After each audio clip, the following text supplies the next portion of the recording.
Hello, I'm doing a movie review, and the movie I want to review is The Bat. Now, The Bat I have on this DVD set called Tales of Terror.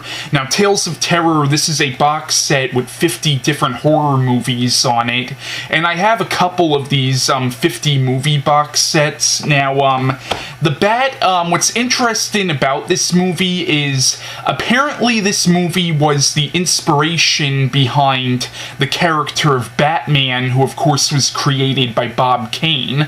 Well, actually, from what I've heard, Bob Kane actually got the idea for Batman from a 1930 film called The Bat Whispers, but that movie, The Bat Whispers, was actually a remake of this movie. So, and I haven't seen The Bat Whispers, so I'm just gonna be reviewing this movie.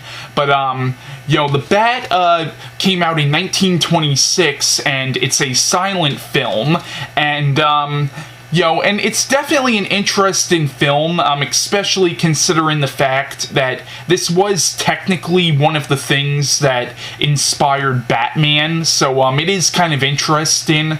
Now, The Bat is about a criminal known as The Bat who actually wears a bat mask, and what happens is, he finds out that there's all this money hidden away in the mansion of the president of this bank, who dies in, like, the beginning of the movie, and what happens is, this mansion is now being rented out by this old woman and her niece and their maid, and what happens is, now the Bat comes there and, is trying to scare them out of the mansion so he can get the money. That's the basic plot line of the movie. Now, it's not really a horror film, even though it's part of a box set which contains 50 different horror movies on it. It's more of a mystery / black comedy. Now, one thing I do have to say is the maid in this movie is annoying as shit. Like, I mean, even though it's a silent movie, so you don't actually hear her talking,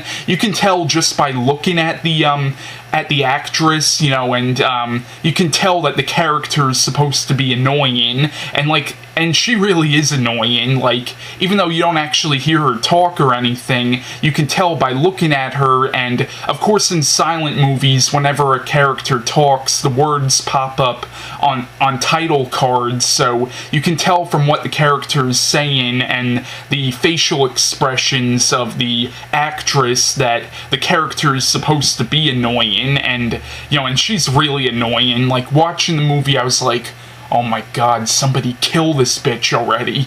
I mean, but The Bat is an interesting film. It's not one of my favorite silent films, and I do like silent films like Nosferatu or Hexon Witchcraft Through the Ages, or the Dr. Jekyll and Mr. Hyde movie with John Barrymore. Like, I do like silent films, but this is definitely not one of my favorite silent films, but it's definitely an interesting film to watch, especially if you do like silent films, and also, it's interesting considering this technically was one of the things responsible for Batman, technically. Even though Bob Kane got the idea for Batman from the remake to this movie, it's still, that remake wouldn't have happened if it wasn't for this, so, I don't know. And also, there is a scene in this movie where you see where basically a moth lands on like a lamp or something, and it shines what looks like a bat signal, and it looks just like the bat signal, which of course would be in the Batman comics. So yeah, The Bat, like I said, it's an interesting movie. I would definitely recommend it, and bye.